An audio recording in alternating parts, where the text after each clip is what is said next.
শক্তি, এই দুইয়ের মধ্যে সম্পর্ক অত্যন্ত সরল। মানুষ ভক্তি করেন যাতে তিনি শক্তি লাভ করতে পারেন, আর শক্তি লাভ করার পরে ভক্তি ভাব ভুলে যান আর শক্তির প্রতি আসক্তিতে মত্ত হয়ে যান, আর সেখান থেকেই তার বিনাশ শুরু হয়। কেন? কারণ ভক্তির দ্বারা প্রাপ্ত শক্তি অন্য কারোর হিতের জন্য ব্যবহার করতে হয়, অন্য কারোর মঙ্গল করার জন্য ব্যবহার করতে হয়, কারোর বিনাশের জন্য নয়।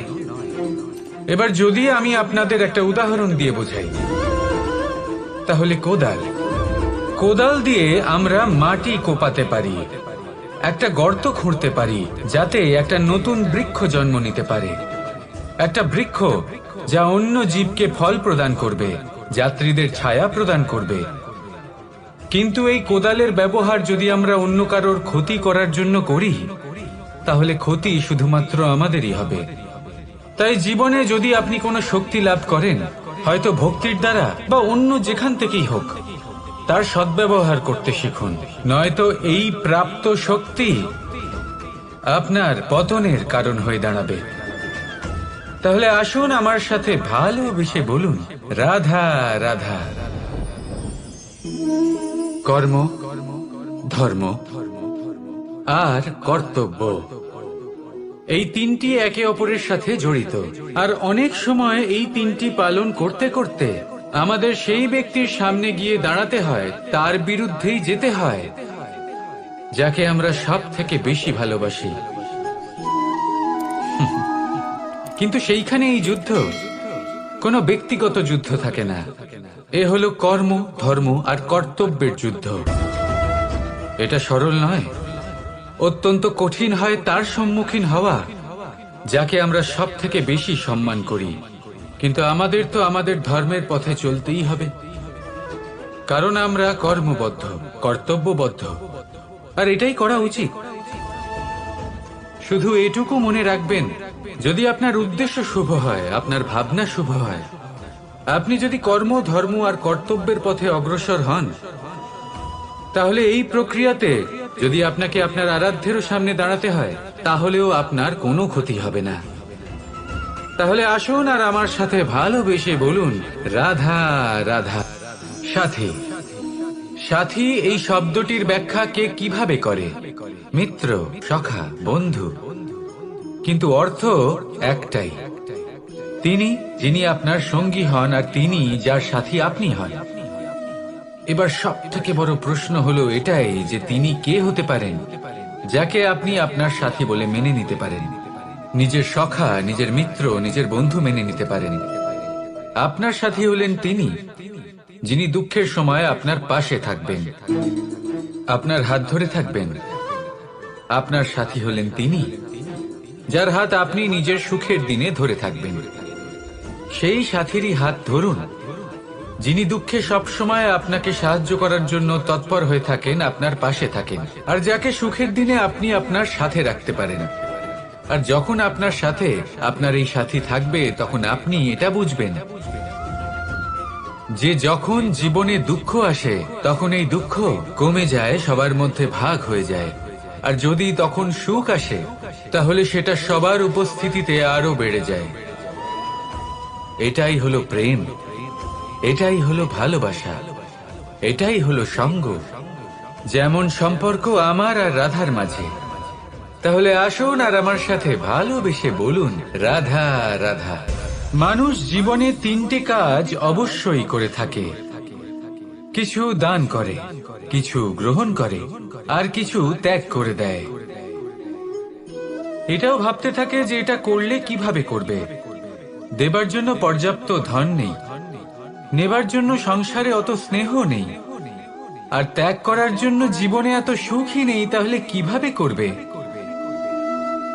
আসলে আমরা বস্তুগত চাহিদা অর্জনে এত ব্যস্ত হয়ে পড়ি যে আমরা বুঝতেই পারি না যে কি নেবার আছে, কি দেবার আছে, আর কি ত্যাগ করার আছে। তাহলে আজ আমি আপনাকে বলেই দিই, মনে রাখবেন এই তিনটে গুরুত্বপূর্ণ গুণ, তিনটে গুরুত্বপূর্ণ কথা। দেবার জন্য আছে দান, নেবার মতো আছে জ্ঞান, আর ত্যাগ করার মতো আছে অহংকার। যখন আপনি দান করতে শিখে যাবেন, জ্ঞান অর্জন করার শক্তি আপনা থেকেই আপনার মধ্যে চলে আসবে। আর যখন এই জ্ঞান আপনার মধ্যে প্রবেশ করবে, অহংকার আপনা থেকেই আপনার থেকে দূরে চলে যাবে। যে ব্যক্তি এই তিনের মধ্যে ভারসাম্য বজায় রাখতে পারে, তার বর্তমান, ভূত, ভবিষ্যৎ, লোক, পরলোক সবকিছু শুধরে যায়। যেই দিন আপনি দান করতে শিখে যাবেন, জ্ঞান আহরণ করতে শিখে যাবেন, অভিমান ত্যাগ করতে শিখে যাবেন, আপনার সর্বশক্তিশালী, সর্বশক্তিমান পরমেশ্বরেরও প্রয়োজন পড়বে না।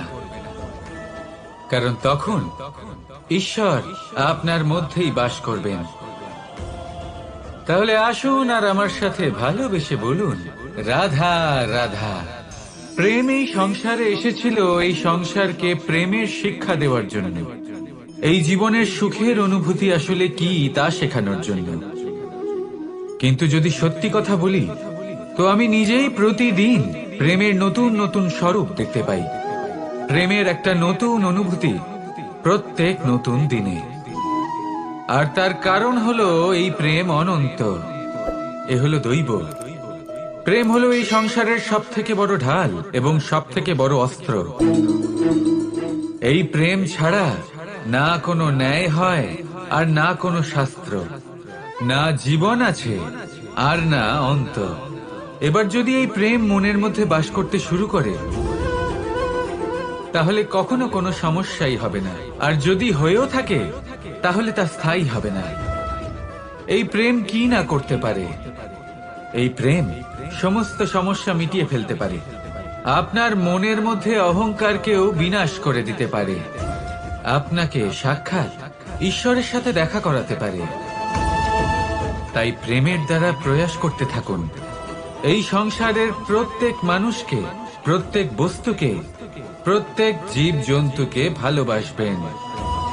আর এই প্রেমের দ্বারাই বলুন, রাধা রাধা। বরদান অত্যন্ত বিচিত্র এক বিষয়, কিন্তু দেখতে গেলে এই বরদান কি না করতে পারে। এক দরিদ্রকে রাজা বানিয়ে দিতে পারে, একজন দুর্বলকে এই সংসারের সব থেকে শক্তিশালী ব্যক্তি বানিয়ে দিতে পারে। কিন্তু আমরা ভুলে যাই এক অত্যন্ত গুরুত্বপূর্ণ কথা। বরদান এই শব্দের শেষে দান লুকিয়ে রয়েছে। এই দান কথাটা অত্যন্ত গুরুত্বপূর্ণ। আমাদের মনে রাখা উচিত এই বরদান আমরা দানে পেয়েছি, আর তাই তার সম্মান করা উচিত, কখনোই অহংকার করা নয়। আর যে ব্যক্তি বরদান পেয়ে অহংকার করে, তার যা ক্ষতি হয় তা হলো এই বরদান তার থেকে কেড়ে নেওয়া হয়। বর অর্থাৎ শ্রেষ্ঠ, অর্থাৎ বরদানের অর্থ হলো একটা শ্রেষ্ঠ দান। এবং তার ব্যবহার যদি আপনি কারোর ক্ষতি করার জন্য করেন, তাহলে ক্ষতি শুধুই আপনার হবে। তাহলে এই বরদানের সম্মান করুন, উচিত পথে চলুন, আর উচিত উদ্দেশ্য নিয়ে এর ব্যবহার করুন। সব কিছু ভালোই হবে। তাহলে আসুন আর আমার সাথে ভালোবেসে বলুন, রাধা রাধা। আজ আমি আপনাকে এমন এক গল্প শোনাবো যা আমার নন্দ বাবা আমাকে শুনিয়েছিলেন যখন আমি ছোট ছিলাম। কাহিনী একজন সাধু আর একজন বিছের। একবার এক সাধু নদীর পাড়ে স্নান করছিলেন। উনি দেখলেন যে জলের প্রবাহে একটা বিছে ভেসে যাচ্ছে। তার প্রাণ বাঁচানোর জন্য উনি তাকে তুলে নদীর পাড়ে রাখার চেষ্টা করলেন, কিন্তু যেই সেই বিছেকে উনি হাতে তুললেন, সেই বিছে ওনাকে কামড়ে দিল।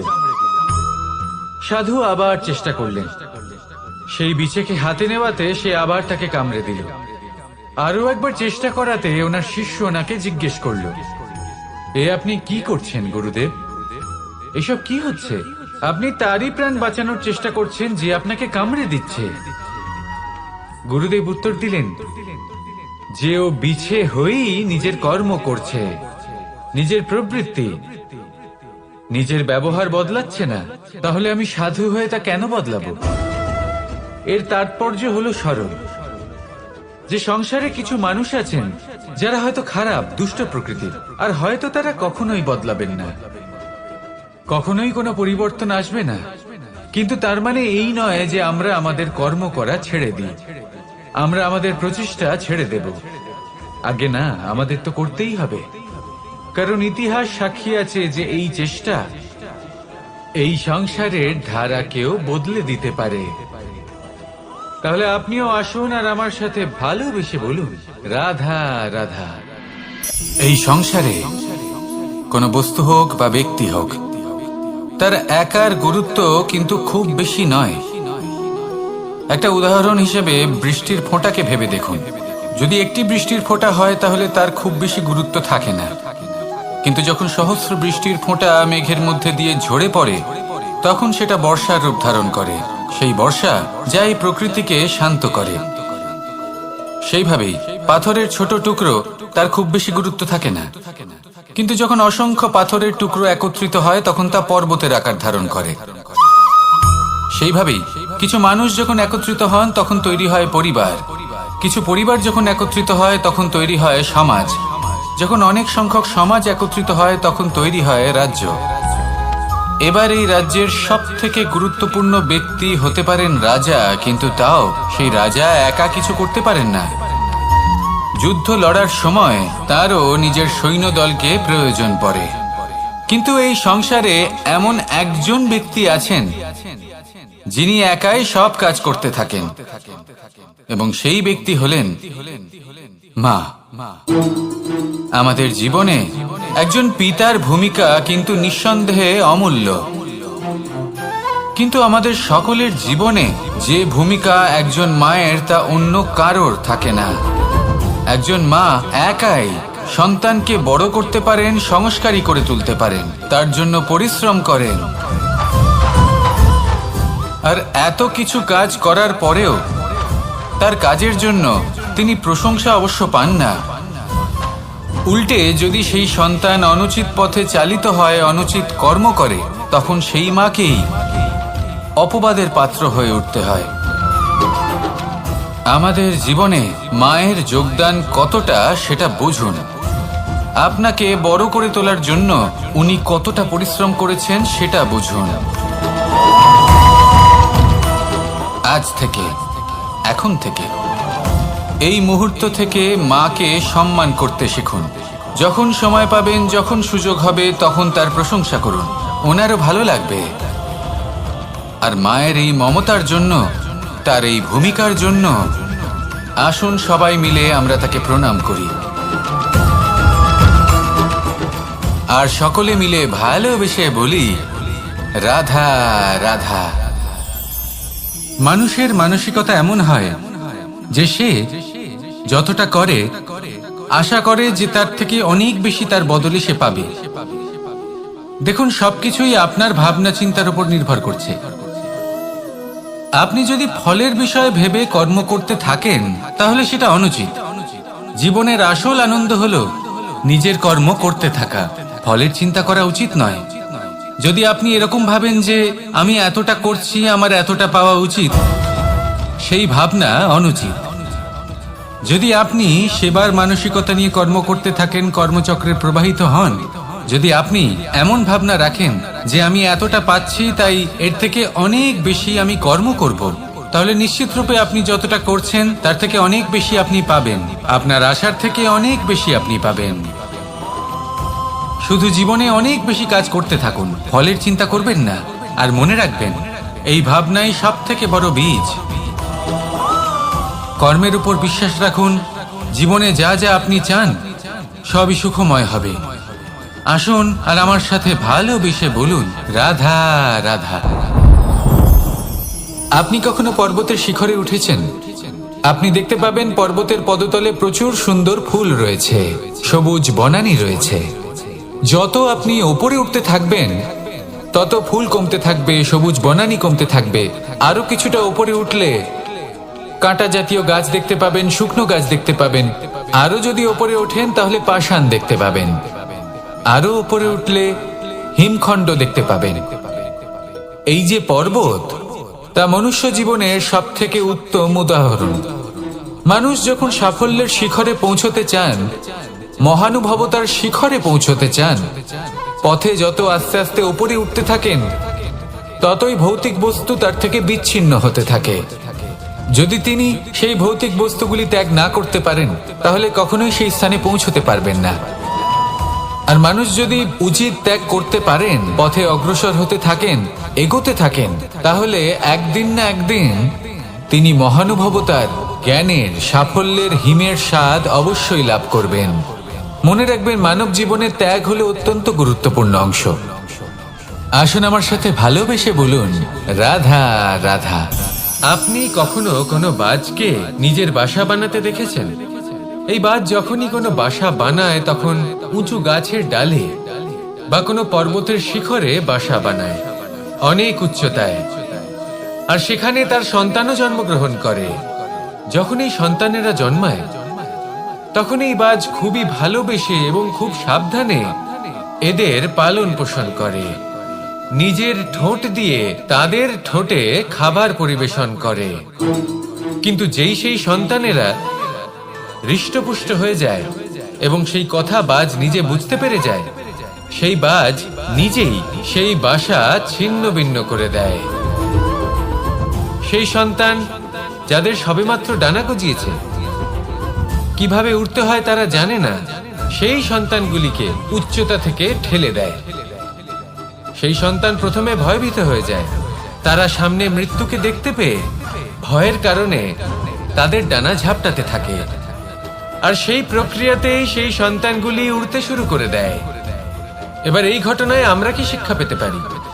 এটাই, যদি আপনি মাতা পিতা হন, তাহলে নিজের সন্তানকে অবশ্যই স্নেহ করুন, কিন্তু তাদেরকে নিজের আঁচলের তলায় বেঁধে রাখবেন না।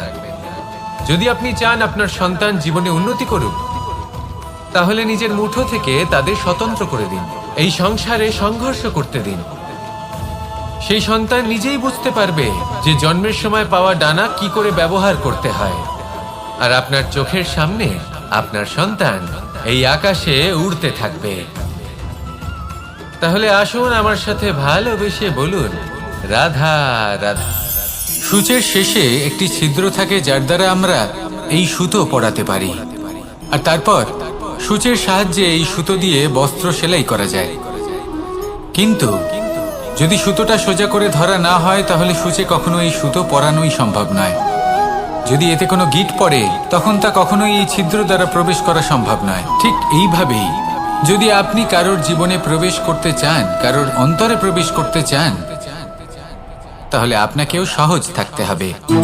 এতে কোনো গিঁট থাকলে চলবে না, অর্থাৎ মনে যাতে কোনো মালিন্য না থাকে, যেন কোনো কুচিন্তা না থাকে। যদি এসব থাকে, তাহলে আপনি কখনো কারোর জীবনে প্রবেশ করতে পারবেন না। আর যদি কোনোভাবে আপনি প্রবেশ করেও যান, তাহলে তার মনে ঘর করতে পারবেন না। নিজেকে এই সুতোর মতন করে তুলুন, সহজ। মনে যেন কোনো কুচিন্তা না থাকে, সবার প্রতি যেন সদ্ভাবনা থাকে, শুভ চিন্তা থাকে। এমনটা করতে থাকুন। এমন একটা দিন আসবে যেদিন এই সমস্ত সংসারের ব্যক্তির মনে আপনি বাস করবেন।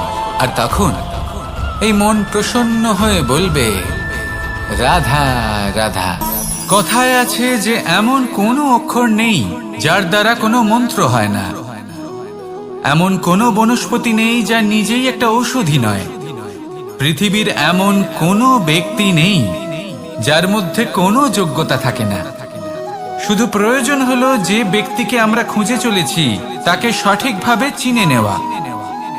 যদি তার যোগ্যতা, তার বিশেষত্ব আমরা বুঝতেই না পারি, তাহলে আর লাভ কি রইল? এই সংসারে এমন অনেক ব্যক্তি রয়েছেন যারা ছোট ছোট অসফলতার কারণে আপনাকে এটা বলে দেবে যে আপনি কোনো কাজের নন, আপনি হলেন মূর্খ, আপনি কিছুই করতে পারবেন না।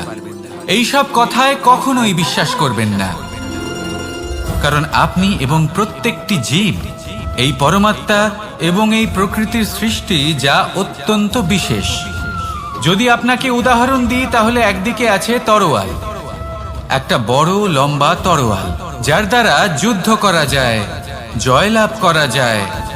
আর অন্যদিকে রয়েছে একটা ছোট্ট সূচ।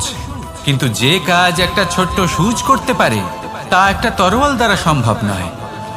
এর অর্থ হলো এটাই যে প্রত্যেকটা রচনা অত্যন্ত অমূল্য এবং অত্যন্ত বিশেষ হয়।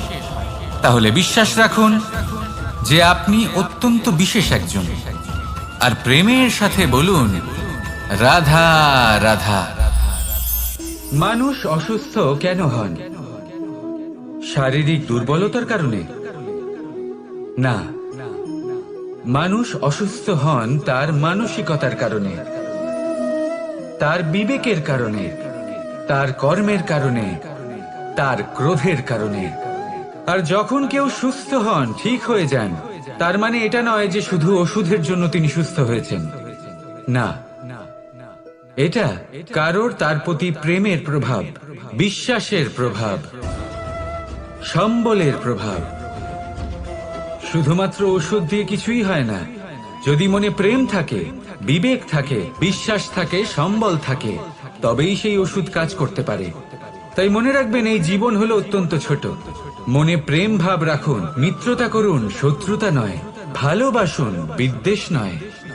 আর এই ভালোবাসার সাথেই বলুন, রাধা রাধা।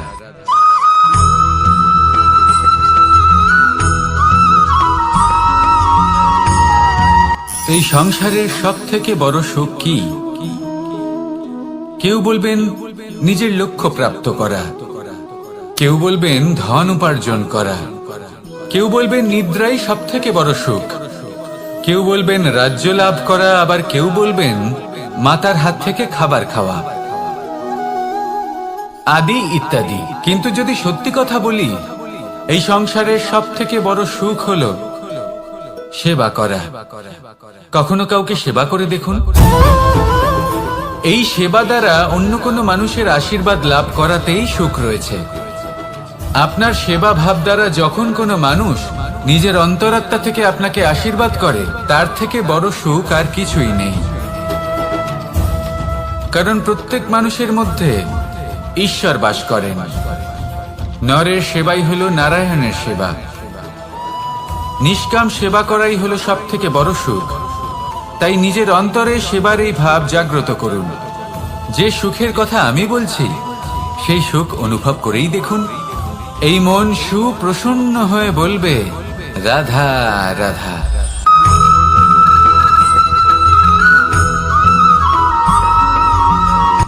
আজ আমি আপনাকে এমন এক গল্প শোনাবো যা আমার নন্দ বাবা আমাকে শুনিয়েছিলেন যখন আমি ছোট ছিলাম। কাহিনী একজন সাধু আর একজন বিছের। একবার এক সাধু নদীর পাড়ে স্নান করছিলেন। উনি দেখলেন যে জলের প্রবাহে একটা বিছে ভেসে যাচ্ছে। তার প্রাণ বাঁচানোর জন্য উনি তাকে তুলে নদীর পাড়ে রাখার চেষ্টা করলেন, কিন্তু যেই সেই বিছেকে উনি হাতে তুললেন, সেই বিছে ওনাকে কামড়ে দিল। সাধু আবার চেষ্টা করলেন। সেই বিছেকে হাতে নেওয়াতে সে আবার তাকে কামড়ে দিল। আরো একবার চেষ্টা করাতে ওনার শিষ্য ওনাকে জিজ্ঞেস করল, এ আপনি কি করছেন গুরুদেব? এসব কি হচ্ছে? আপনি তারই প্রাণ বাঁচানোর চেষ্টা করছেন যে আপনাকে কামড়ে দিচ্ছে।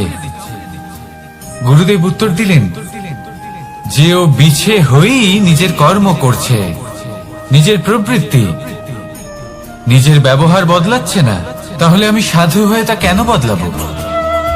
এর তাৎপর্য হলো সরল, যে সংসারে কিছু মানুষ আছেন যারা হয়তো খারাপ, দুষ্ট প্রকৃতির, আর হয়তো তারা কখনোই বদলাবেন না, কখনোই কোনো পরিবর্তন আসবে না। কিন্তু তার মানে এই নয় যে আমরা আমাদের কর্ম করা ছেড়ে দিই, আমরা আমাদের প্রচেষ্টা ছেড়ে দেব। আগে না, আমাদের তো করতেই হবে। কারণ ইতিহাস সাক্ষী আছে যে এই চেষ্টা এই সংসারের ধারাকেও বদলে দিতে পারে। তাহলে আপনিও আসুন আর আমার সাথে ভালোবেসে বলুন, রাধা রাধা। মানুষ জীবনে সবসময় শিখরে পৌঁছতে চায়, অনেক উঁচুতে উঠতে চায়, আর তার জন্য তারা কি না করে, পরিকল্পনা করে, ষড়যন্ত্র করে, প্রার্থনা করতে থাকে, আবার কারোর কাছে সাহায্যও চায়। কিন্তু এত কিছু করা সত্ত্বেও অনেক সময় মানুষ শিখরে পৌঁছতে পারে না। যদি পৌঁছেও যায়, তাও খুব তাড়াতাড়ি নিচে নেমে আসে। এর কারণ কি? একটা উদাহরণ দিয়ে বোঝানো যাক। এই হলো ময়ূর পেখম, আর এই হলো পাথর।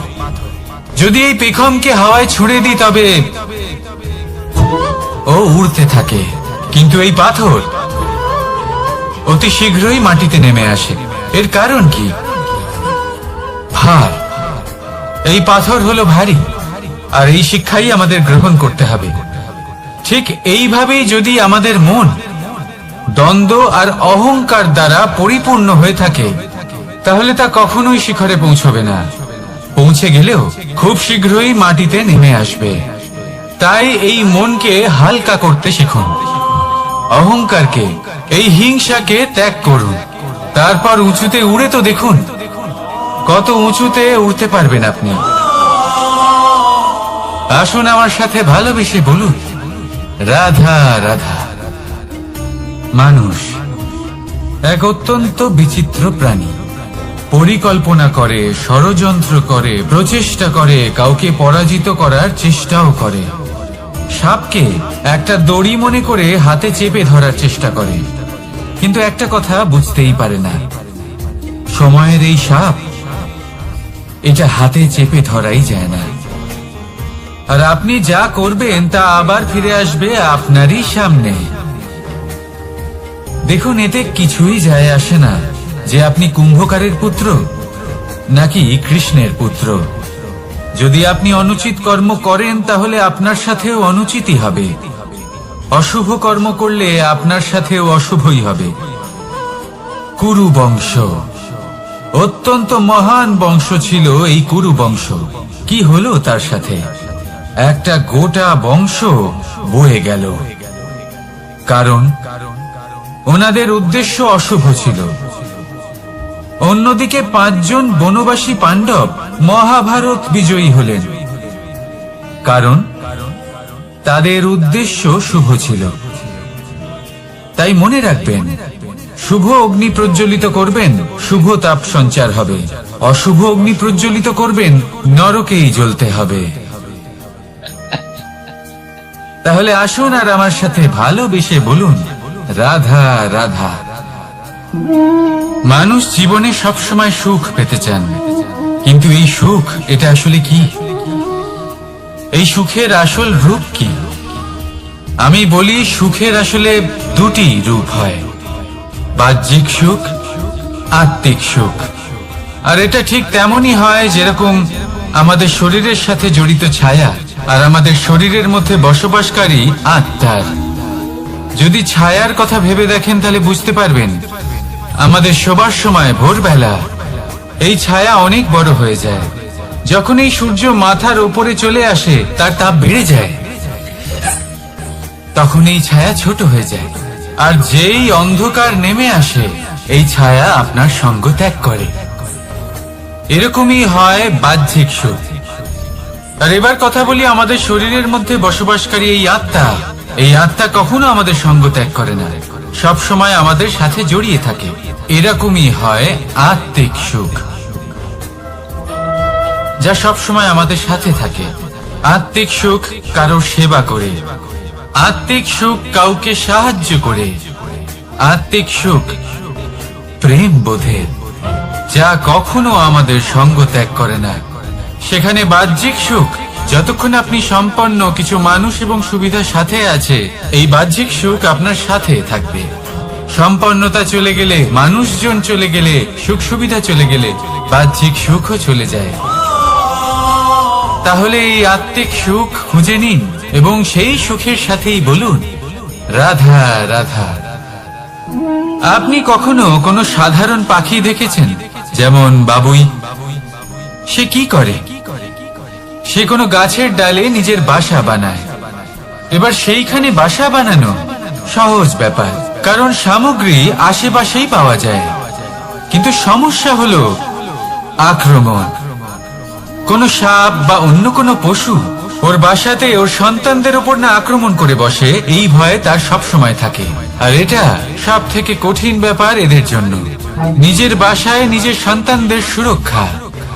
আর বাজ পাখি, যদি আমরা বাজের কথা বলি তাহলে তারা কি করে? বাজ পাখি কোনো উঁচু পাহাড়ের শিখরে, কোনো পাথরের খাঁজে নিজের বাসা তৈরি করে।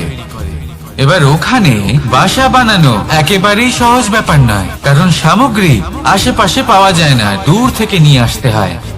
কিন্তু সেইখানে আক্রমণের ভয়ও কখনোই থাকে না। এইভাবে উচিত রূপে ও নিজের বাসা রক্ষা করতে পারে, নিজের সন্তানদের রক্ষা করতে পারে।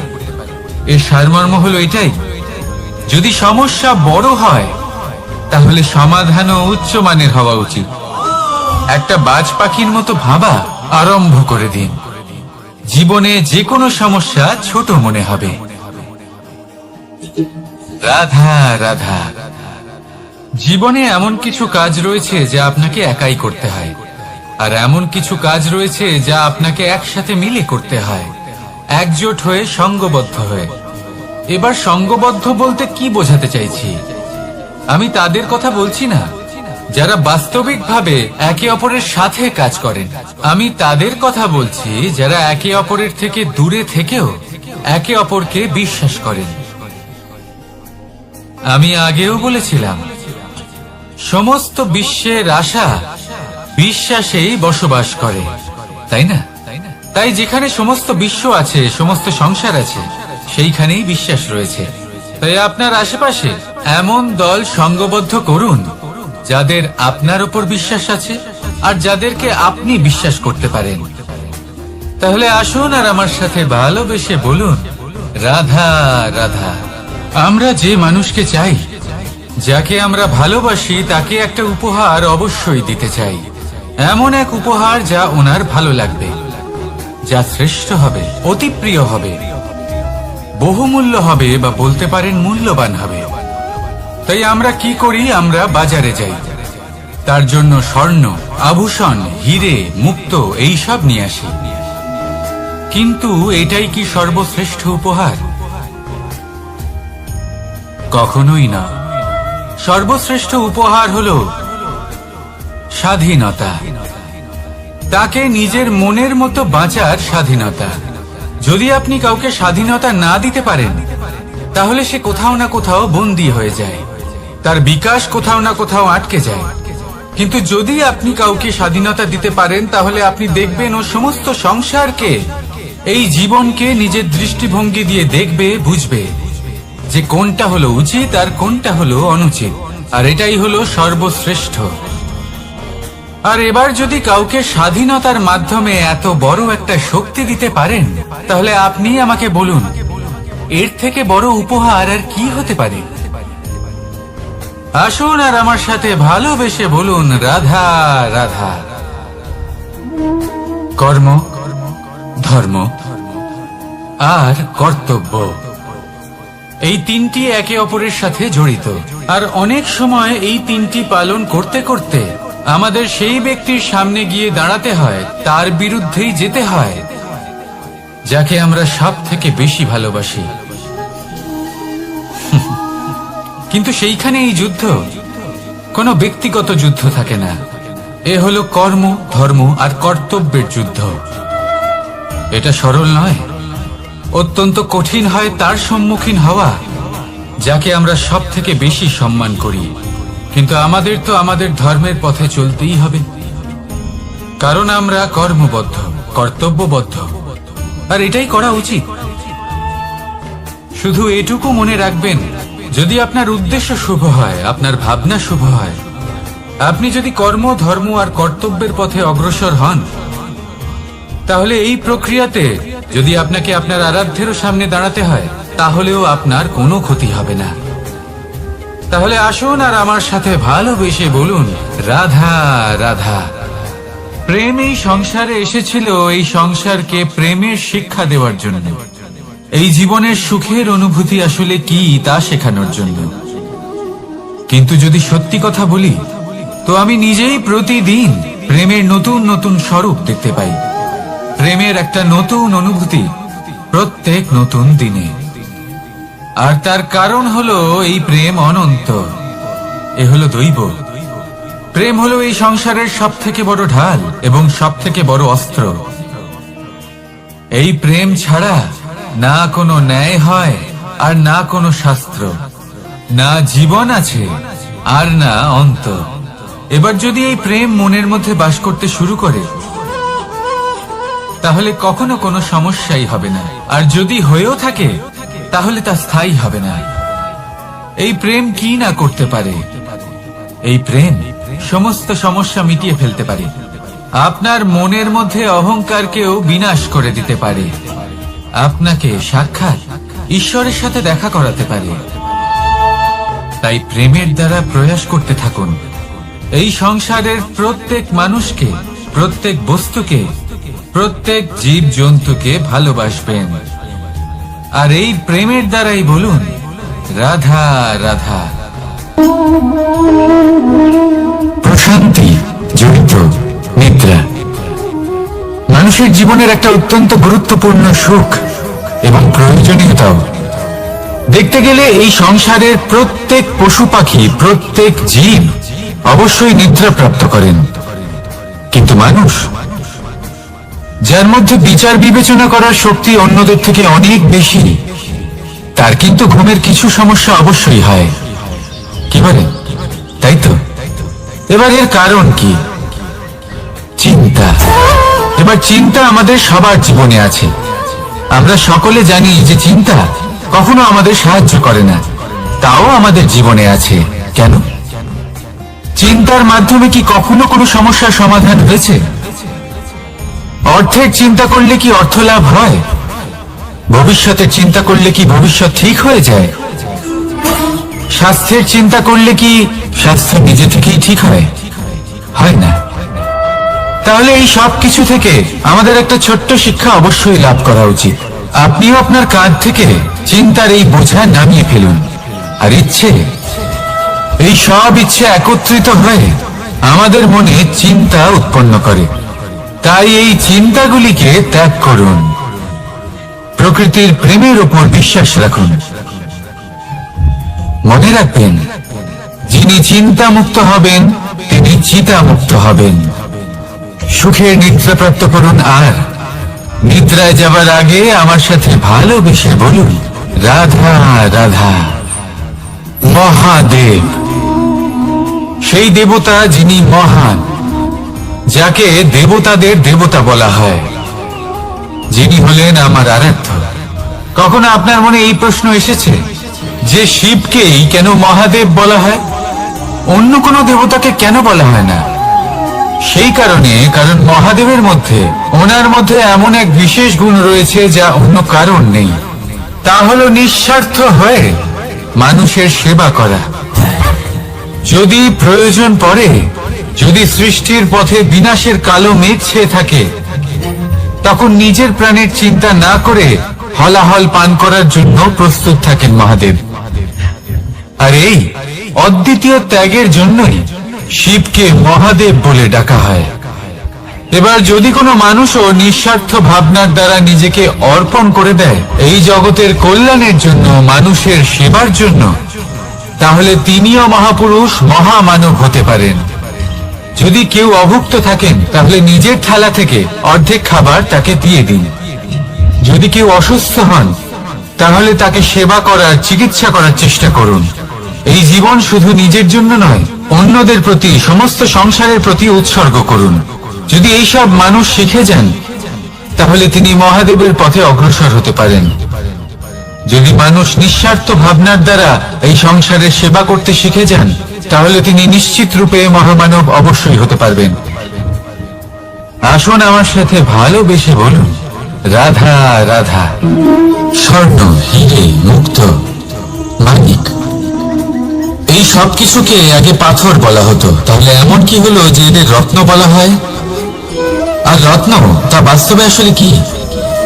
এটা হলো সেই পাথর যাকে আগে আগুনের তাপ সহ্য করতে হয়েছে, পরখ করা হয়েছে, যাচাই করা হয়েছে, এদের কাটার চেষ্টা করা হয়েছে, কিন্তু তারা কখনোই নষ্ট হয়নি, বরং তারা আরো উদ্ভাসিত হয়েছে, আরো উজ্জ্বল হয়েছে, এই সংসারে আরো প্রকাশ ছড়িয়ে দিয়েছে। সেই জন্য এরা হলো এত অমূল্য, সেই জন্য এরা হলো বহুমূল্য, সেই জন্য এদের রত্ন বলা হয়। এবার মানুষের কাছেও এই নির্বাচনের অধিকার রয়েছে যে আমরা শুধু পাথর হয়ে থাকব নাকি রত্ন হয়ে থাকব। কিভাবে? আমাদের জীবনেও অনেক সমস্যা রয়েছে, বাধা আছে, বিপত্তি আছে। আমরা সেই বাধার তাপে উত্তপ্ত হই, এই সমস্যা আমাদের কাটার চেষ্টা করে। অনেক মানুষ বিভিন্ন পরিস্থিতি আমাদের ভাঙার চেষ্টা করে, কিন্তু আমাদের নষ্ট হলে চলবে না। যেভাবে এই রত্ন সমস্যার সম্মুখীন হয়ে পাথর থেকে রত্ন হয়েছে, সেইভাবেই আমাদেরও আমাদের সমস্যার সম্মুখীন হয়ে রত্ন হয়ে উঠতে হবে। এই সংসারে প্রকাশের স্রোত হয়ে উঠতে হবে। তাহলে এটাই করুন আর আমার সাথে ভালোবেসে বলুন, রাধা রাধা। সংসারে সব থেকে বড় শক্তি আসলে কি? কেউ বলবেন শারীরিক শক্তি, কেউ বলবেন অস্ত্রের শক্তি, কেউ বলবেন জ্ঞানের শক্তি।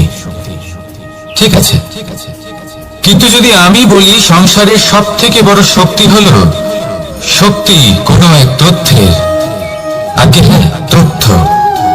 এই তথ্য নিজেই কিন্তু খুব শক্তিশালী, অত্যন্ত শক্তিশালী অস্ত্র হলো এই তথ্য। আর সত্যি বলতে অনুচিত তথ্যের থেকে অনেক বেশি ঘাতক হলো অসম্পূর্ণ তথ্য। যেরকম আজ শাম্ব রুক্মির সাথে করেছে, ওকে অসম্পূর্ণ তথ্য দিয়েছে, তার ফলে বিনাশ হলো। যদি এইভাবেই আপনার কাছেও কোনো অসম্পূর্ণ তথ্য আসে, আর যদি আপনি তা পরখ না করে দেখেন, যাচাই না করে দেখেন, আর নিজের কর্ম করেন, তাহলে উত্থানের বদলে আপনি পতনের সম্মুখীন হবেন। বিকাশের বদলে আপনার বিনাশ হয়ে যাবে। মনে রাখবেন একটা অত্যন্ত গুরুত্বপূর্ণ কথা, সঠিক তথ্য পাওয়া সঠিক তথ্য দেওয়ার থেকে অনেক বেশি গুরুত্বপূর্ণ। আশা করি এই কথা আপনি বুঝেছেন। জীবনে যখনই কোনো তথ্য আপনি পাবেন, সেই বিষয়ে ভেবে দেখুন, পরখ করে দেখুন, যাচাই করুন, তারপর নিজের কর্ম করুন। আমার সাথে ভালোবেসে বলুন, রাধা রাধা। ধর্ম এবং প্রেম, এই দুই হলো একই মুদ্রার দুই পিঠ। যদি এদের মধ্যে কোনোটা নষ্ট হয়ে যায়, তাহলে দ্বিতীয়টাও থাকে না। কখনো ভেবেছেন এমন কেন হয়? তার জন্য আগে আপনাকে বুঝতে হবে যে ধর্ম আসলে কি। ধর্ম সেটাই যা এই সংসারের প্রত্যেক মানুষকে একে অপরের সাথে সুখ এবং শান্তিতে থাকতে প্রেরণা যোগায়। এই প্রেরণার আধার হলো প্রেম। প্রেম সেটাই যা আপনার মধ্যে অন্য কারোর প্রতি করুণাবোধ জাগিয়ে তোলে, সম্মান জাগিয়ে তোলে। এবার যদি প্রেম চলে যায়, তাহলে সবার আগে বিনাশ হবে সম্মান আর করুণাবোধের। এবার যেখানে না প্রেম রয়েছে, না সম্মান রয়েছে, না করুণা রয়েছে, সেখানে ধর্ম কিভাবে বাস করবে? অশুভ ইচ্ছে জাগ্রত হয়ে ওঠে, ক্রোধ জাগ্রত হয়ে ওঠে, অহংকার জাগ্রত হয়ে ওঠে, আর তারপর আরম্ভ হয় অধর্মের। তাই যা যা ভাবনা আপনার অন্তরে প্রবেশ করছে করতে দিন, কিন্তু যাই হোক না কেন এই প্রেমকে নিজের থেকে দূরে যেতে দেবেন না। এই প্রেমকে চিরকাল নিজের কাছে রাখুন, নিজের হৃদয়। আর এই প্রেম ভাব নিয়ে বলুন, রাধা রাধা। মানুষের জীবনে উন্নতি লাভ করার জন্য তিনটি স্তম্ভের প্রয়োজন হয়। প্রথম স্তম্ভ শিক্ষা। এই শিক্ষা আমাদের জ্ঞান প্রদান করে। দ্বিতীয় স্তম্ভ ব্যবসা, যার দ্বারা আমরা ধন উপার্জন করি। তৃতীয় স্তম্ভ হলো আমাদের ঈশ্বর, আমাদের ইষ্ট। এনার সাথে যদি আমরা জুড়ে থাকতে পারি, তাহলে এমন একটা মানসিক বল আপনি লাভ করবেন যেটা এই সংসারে আর কোথাও পাওয়া সম্ভব না। কিন্তু মানুষ অনেক সময় জীবনে এই তিনটি স্তম্ভ লাভ করা সত্ত্বেও সামনে অগ্রসর হতে পারেন না। তখনও জীবনে কঠিন পরিস্থিতি আসতেই থাকে। এমনটা ঠিক কেন হয়? কারণ সে জীবনে এই তিনটি স্তম্ভ লাভ করে নেয়, জীবনে প্রয়োগও করে, কিন্তু তার ভিতের কথা সে ভুলেই যায়। যেমন প্রথম স্তম্ভ অর্থাৎ শিক্ষা। এই শিক্ষার আধার হলো শুভ চেতনা। যদি অন্তরে শুভ চেতনা না থাকে, তাহলে এই শিক্ষার কোনো গুরুত্ব থাকে না। দ্বিতীয় স্তম্ভ ব্যবসা। পরিশ্রম করে উপার্জন করতে হবে, এই কথাটা আমরা সবাই জানি এবং সবাই চেষ্টাও করি। কিন্তু ব্যবসা করতে করতে আমরা এটা ভুলে যাই আমাদের ব্যবহার কেমন হয়ে পড়েছে। এই ব্যবহার যদি শুভ হয়, তাহলে আমাদের উপার্জন আস্তে আস্তে একটা স্থির জায়গায় এসে পৌঁছবে। এবং তৃতীয় স্তম্ভ আমাদের ভগবান। যদি ওনার স্মরণে আপনি যেতে চান, তাহলে তার পূর্বে নিজের মা বাবাকে সেবা করুন, তাদের যত্ন করুন, তাদেরকে ভালোবাসুন, কারণ ওনারাই হলেন এই সংসারে আপনার সব থেকে বড় ইষ্ট। তাহলে 3 স্তম্ভের সাথে সাথে তাদের আধারকেও নিজের জীবনে প্রাধান্য দিন। কোনো সমস্যা আসবে না, জীবনে একের পর এক উন্নতি করবেন এবং এই মন প্রসন্ন হয়ে বলবে রাধা রাধা। সুখ, দুঃখ এবং শক্তি, এই 3 হলো এই সংসারের ত্রিদেবের মতো। আমাদের জীবনে যা কিছু ঘটছে এই 3টির ভিত্তির উপরেই হচ্ছে। আসলে এই সংসারের একটা নিয়ম আছে, যখনই আপনি কিছু লাভ করেন এই সংসার আপনার পরীক্ষা নেয়। এটা জানার জন্য আপনার পরীক্ষা নেয় যে আপনি যা কিছুই লাভ করেছেন আপনি কি আদৌ সেটার যোগ্য কিনা। ঠিক সেইভাবেই এই সুখ, দুঃখ এবং শক্তি আপনার পরীক্ষা নিয়ে থাকে। যখন সুখ আসে তখন সে আপনার পরীক্ষা নেয় যে আপনার মধ্যে অহংবোধ জাগ্রত হয়নি তো। যদি অহংবোধ চলে আসে তাহলে সুখ সেখানেই সঙ্গ ত্যাগ করে। দুঃখ আপনার ধৈর্যের পরীক্ষা নিতে থাকে, আর যদি আপনার মধ্যে ধৈর্য না থাকে তাহলে এটা আপনাকে আরো বেশি দুঃখের গভীর অন্ধকারে ঠেলে দেবে। সেখানে শক্তি পরীক্ষা নেয় আপনার বিনম্রতার। যদি আপনি বিনম্র না হন তাহলে হয় এই শক্তি আপনার সঙ্গ ত্যাগ করবে, নয় এই শক্তি বিনম্রতার অভাবে আপনার পতনের কারণ হতে পারে।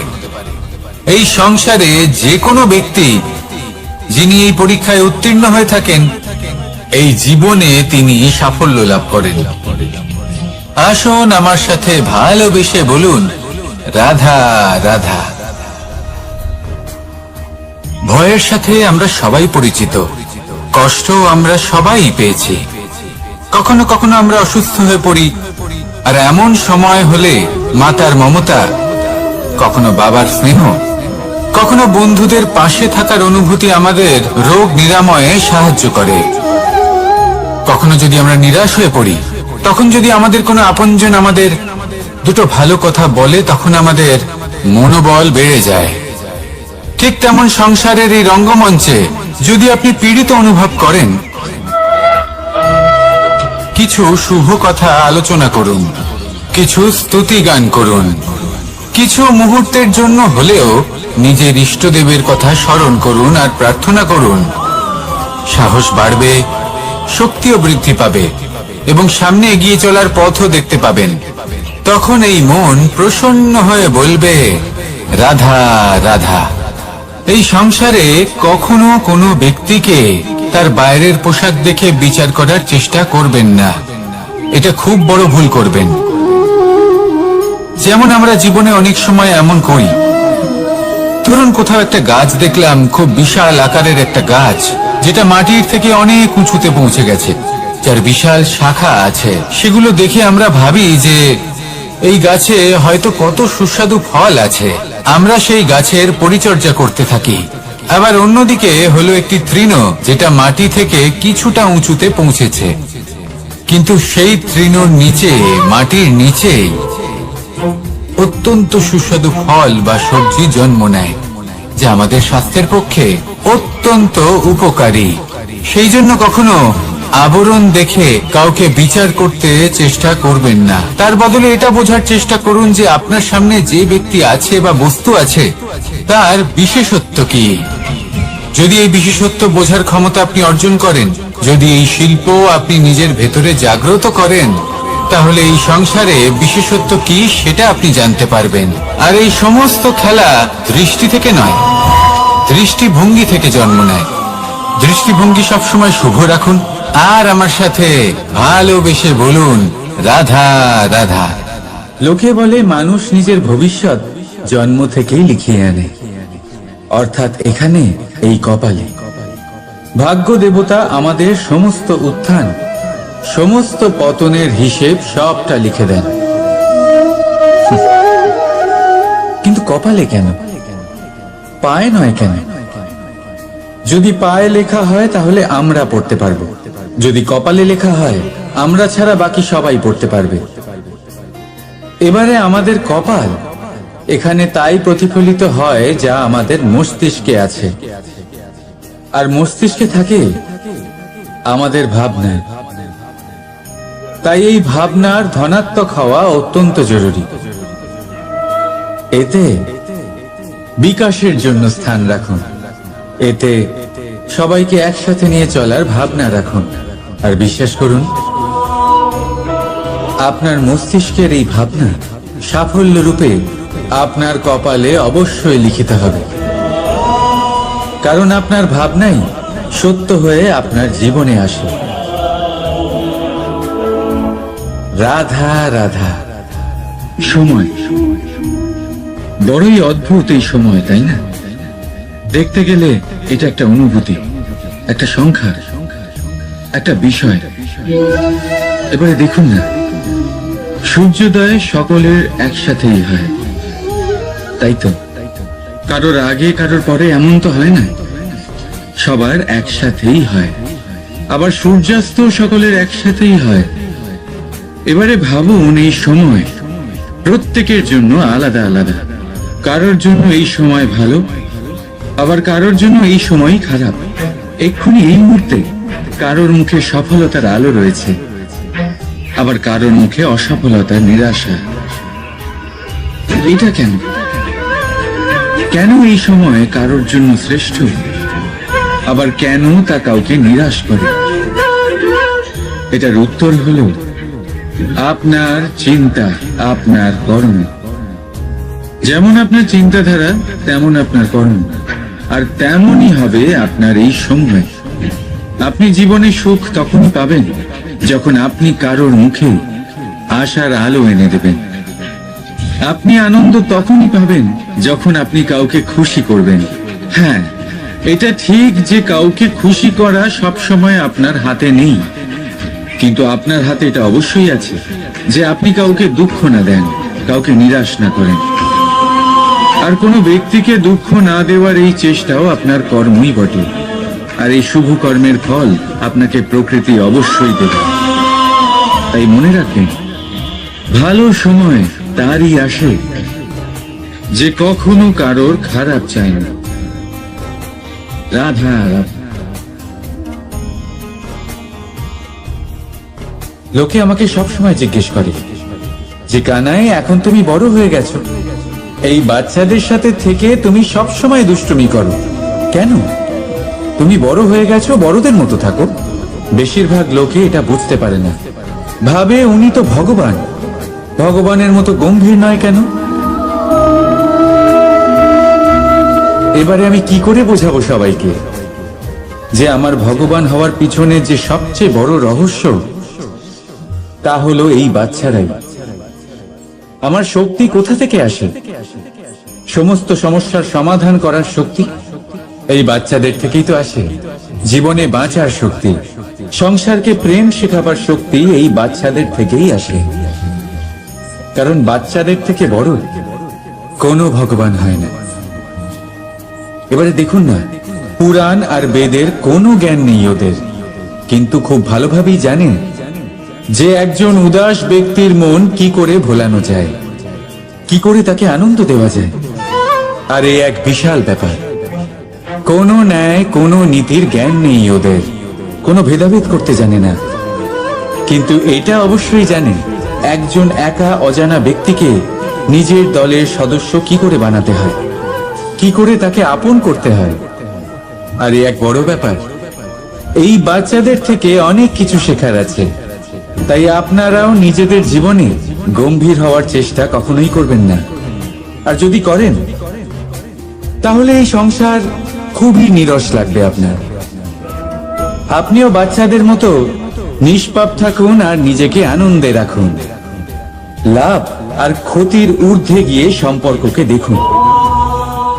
জ্ঞান অর্জন করার পরিবর্তে ভালোবেসে সম্পর্ক পালন করুন। আপনি নিজেই বুঝে যাবেন যে এই সংসার কতটা সুন্দর। রাধা রাধা। মানুষ জন্ম নেয়, আর জন্ম নিলেই তার জীবনযাত্রা শুরু হয়ে যায়। তারপর সে পরিশ্রম করে, লড়াই করে, আর সে তার ফল অবশ্যই পায়। সেই নিজের জীবনযাত্রা নিজেই সাজায়। তার জীবনে ভয় ততক্ষণ প্রবেশ করে না যতক্ষণ না সে জীবনে কিছু অর্জন করে। একবার সে কিছু পেয়ে গেলে তারপরে সেটা হারিয়ে যাওয়ার ভয় মনের মধ্যে জন্ম নেয়।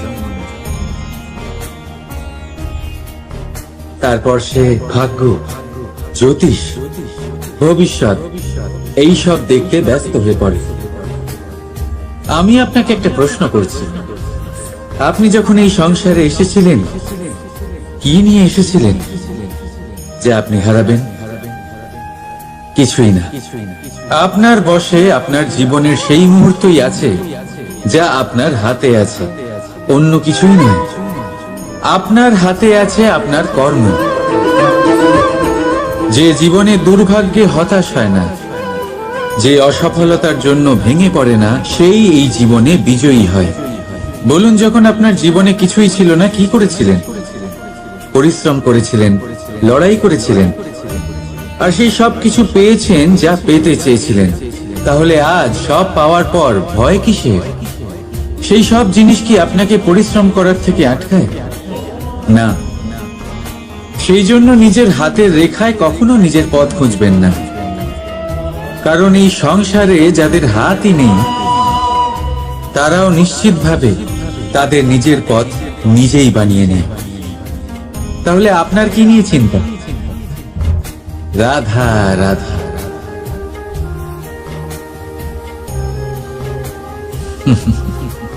সময়, এই সময় না কোনো ব্যক্তি, না জীব, না বস্তু, তাও সময় জীবিত থাকে।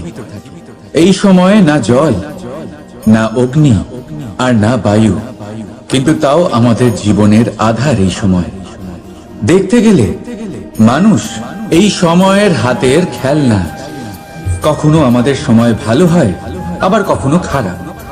কেউ সময় আসার প্রতীক্ষা করে, আবার কেউ সময় যাওয়ার প্রতীক্ষা করে, কিন্তু এই সময় কারোর হাতে ধরা দেয় না।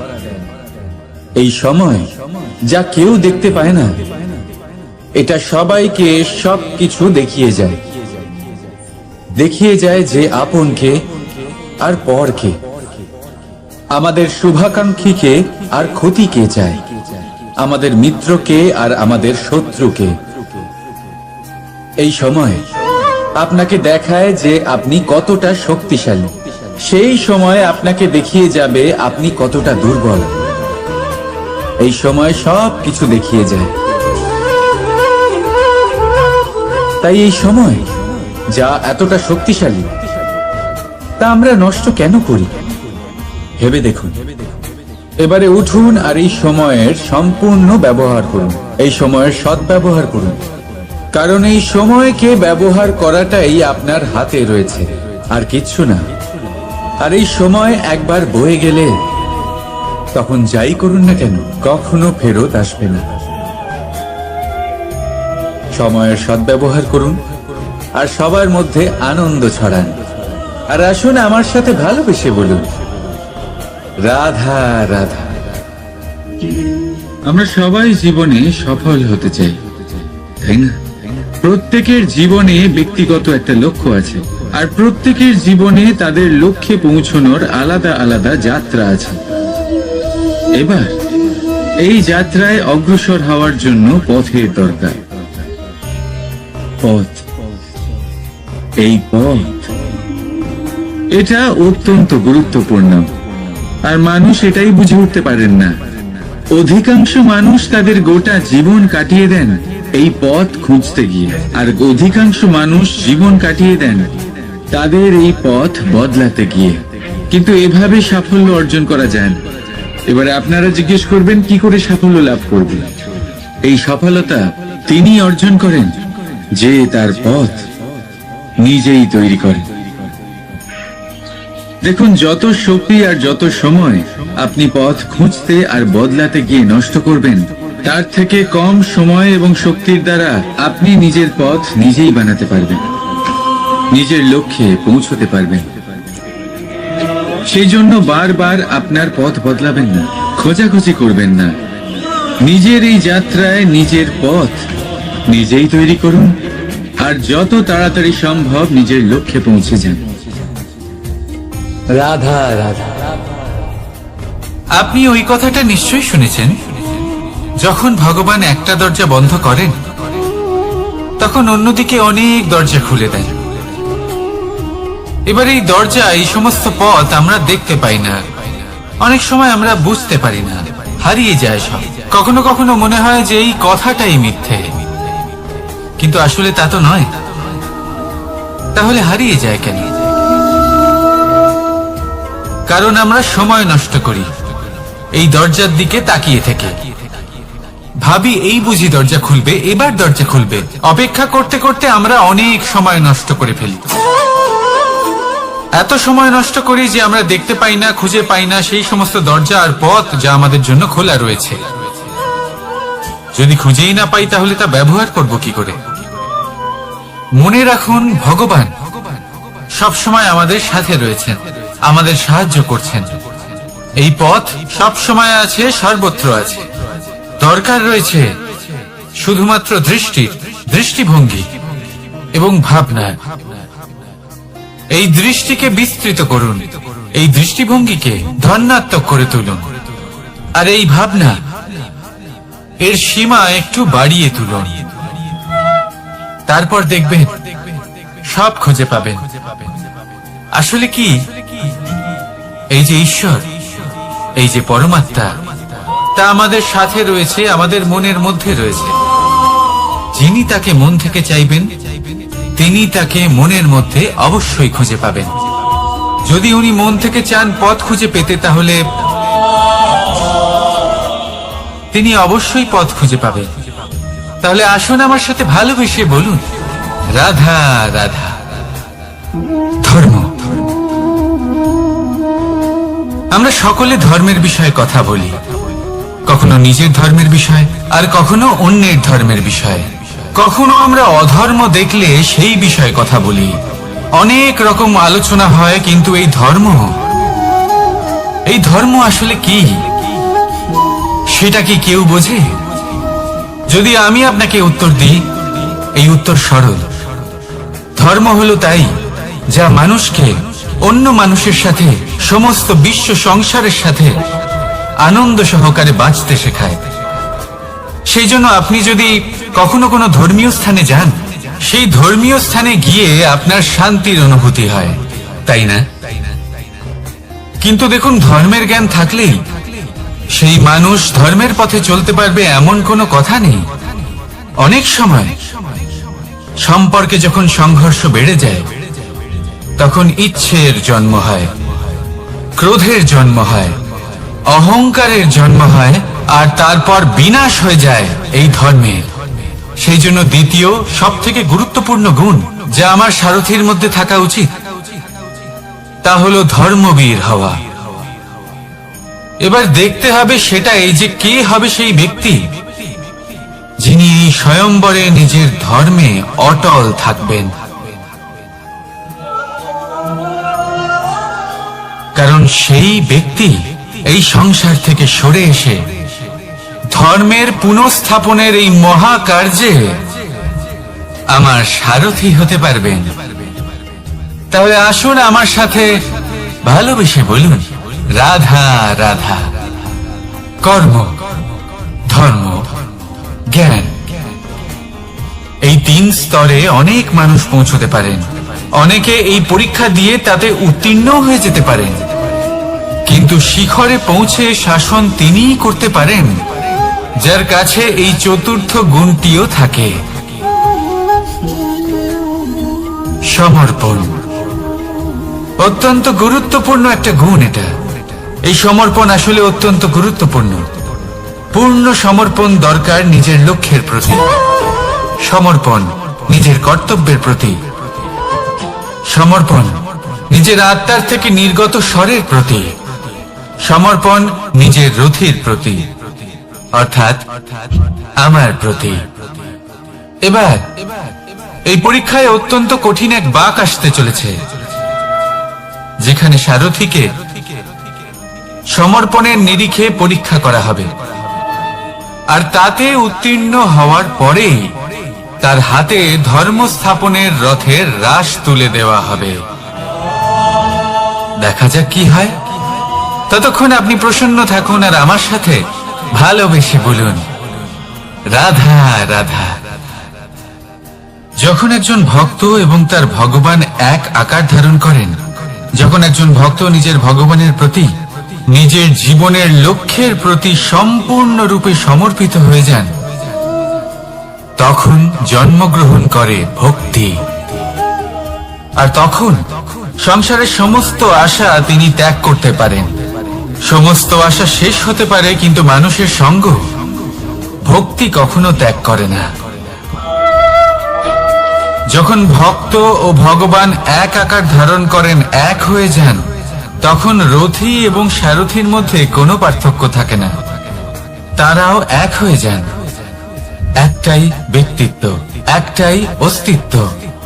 আর সেই জন্যই কখনো কখনো রথীর আদেশ ছাড়াই সারথী রথ চালিয়ে দেন, আবার কখনো সারথীর পরামর্শ ছাড়াই রথী আক্রমণ করে ফেলেন।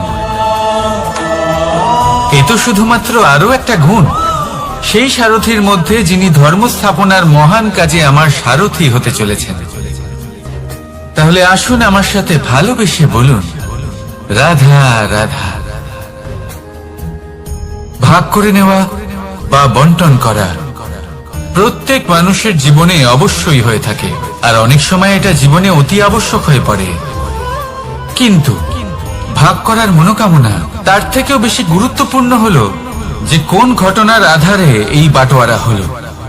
অনেক সময় এই বাটোয়ারা হলো শান্তির প্রতীক, আবার অনেক সময় এই বাটোয়ারা বিপ্লব ঘটাতে পারে, এমন এক বিপ্লব যা মহাযুদ্ধ ঘটিয়ে দিতে পারে। দেখুন, বাটোয়ারা সম্পত্তির হোক বা হোক ভিক্ষার, শিক্ষা কিন্তু একটাই। জীবনে অনেক সময় বাটোয়ারা দরকার হতে পারে, কিন্তু যতদূর সম্ভব তা এড়িয়ে চলুন, একসাথে মিলে এগিয়ে চলুন। কারণ দেখুন, এই যে বাটোয়ারা ভাগ করে দেয়, আর সেখানেই একতা আপনাকে অগ্রসর করে। তাহলে আপনিও এটাই করুন, একসাথে মিলে সামনে এগোন, আর আমার সাথে ভালোবেসে বলুন, রাধা রাধা। আত্মীয় স্বজন কারা হন? তারাই যারা সুখে দুঃখে পাশে থাকেন, তারা যারা বিপদের সময় আপনার পাশে এসে দাঁড়ান। এবার দেখুন, একটা প্রশ্ন করব আপনাদের, সব থেকে ঘনিষ্ঠ, আবশ্যক এবং গুরুত্বপূর্ণ আত্মীয় কারা, বিশেষ করে বিপদের সময়? কেউ বলবেন মাতা, কেউ বলবেন পিতা, কেউ বলবেন ভাই বোন, ইত্যাদি ইত্যাদি। এবার ভাবুন, আপনি বড় হয়ে গেছেন, আপনি বাড়ি থেকে দূরে চলে গেছেন, পেট ভরানোর জন্য আপনাকে প্রত্যেকদিন চেষ্টা করতে হয়। এমন সময় যদি আপনার জীবনে বিপদ এসে পড়ে, তাহলে কখন আপনার খবর ওনাদের কাছে পৌঁছবে? কতক্ষণে ওনারা সাহায্য করতে আসতে পারবেন? এরকম এক সময় সব থেকে গুরুত্বপূর্ণ আত্মীয় হন আপনার প্রতিবেশী, কারণ তারাই সেই মুহূর্তে আপনার সব থেকে কাছে। আপনি কখনো পরীক্ষা করে দেখবেন, আপনার তার সাথে লক্ষ্য মতভেদ থাকলেও প্রতিবেশীকে কষ্টের মধ্যে দেখে সবার আগে সাহায্য করতে তারাই এগিয়ে আসেন। তাই প্রতিবেশীর সাথে সম্পর্ক ভালো রাখুন, শুধুমাত্র স্বার্থের জন্য নয়। এটা হলো শান্তিরও আধার। যদি এই সম্পর্ক ভালো থাকে, তাহলে না কথায় কথায় বিবাদ হবে, না মতান্তর। আর এই সুখী সম্পর্কের ছায়ায় মন প্রসন্ন হয়ে বলবে, রাধা রাধা। কখনো ভেবে দেখেছেন, মানুষকেই এই সংসারে সর্বশ্রেষ্ঠ প্রাণী কেন বলা হয়? অন্য কোনো প্রাণীকে কেন নয়? শুধু কি এই জন্যই আমরা চিন্তা করতে পারি, আমাদের কাছে তীক্ষ্ণ বুদ্ধি রয়েছে, কোনো কিছু আবিষ্কার করতে পারি, সেই কারণেই? তা তো অন্য কোনো প্রাণীর কাছেও থাকতে পারে। এমন কিছু পশুও রয়েছে যাদের কাছে তীক্ষ্ণ বুদ্ধি আছে। তাহলে মানুষ কেন? কারণ মানুষের কাছে এমন কিছু রয়েছে যা অন্য প্রাণীর কাছে নেই, মানবতা। মানবতা যা সর্বপ্রথম এগিয়ে যেতে চাইলেও যদি পথে কেউ ধাক্কা খেয়ে পড়ে যায়, তাকে আগলে রাখতেও জানে।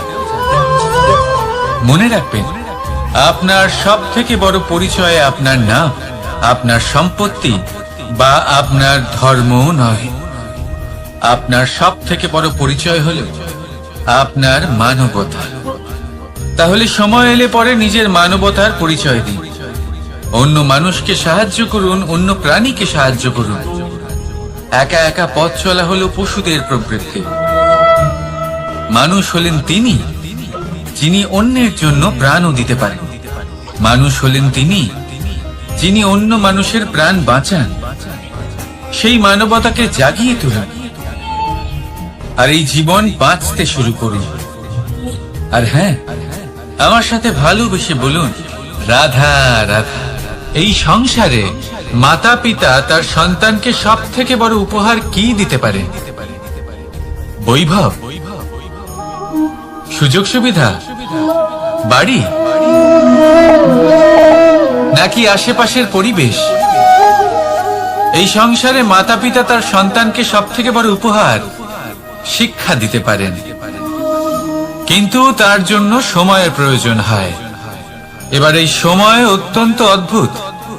সময়ের ধারণা সবার রয়েছে। কখনো কখনো কিছু কঠিন সময় বরদানের মতো আমাদের সম্মুখে আসে। এরকম কোন সমস্যার কথা যদি আমি বলি, যেমন যুদ্ধ, মহামারী, মহা অসুখ, এরকম সময় আমাদের কাছে যথেষ্ট সময় থাকে। এই সময় আমরা চিন্তা করি, ভয়ভীত হই, কে জানে কত সম্পত্তির ক্ষয়ক্ষতি হবে। এবার এই সময় কিভাবে কাটিয়ে ওঠা যায়?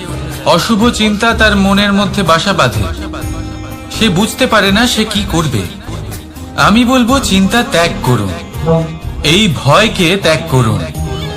আর মনে রাখুন একটা গুরুত্বপূর্ণ কথা, যে ঈশ্বর আপনাকে বরদান দিয়েছেন যাতে আপনি নিজের কর্তব্য পূর্ণ করতে পারেন। কর্তব্য, নিজের পরিবারকে সময় দেওয়া, নিজের সন্তানকে শিক্ষা দেওয়া। তাদের সাথে বসুন, কথাবার্তা বলুন, আলোচনা করুন। কিছু কথা তারা বলবে, কিছু আপনি বলবেন, কিছু আপনি শিখবেন, কিছু তারা শিখবে। তাদের সাথে খেলা করুন, তাদের সাথে পূর্বপুরুষের গল্প করুন। এইসব করলে তাতে না শুধু তাদের ভবিষ্যৎ উজ্জ্বল হবে, বরং আপনিও সন্তুষ্টি পাবেন। ভয়ভীত হবেন না। আজ বর্তমানে আপনি কি করতে পারেন যাতে আপনার বর্তমান সঠিক হবে এবং ভবিষ্যৎ উজ্জ্বল হবে, তাতে একাগ্র হন। সবকিছু শুভ হবে। রাধা রাধা।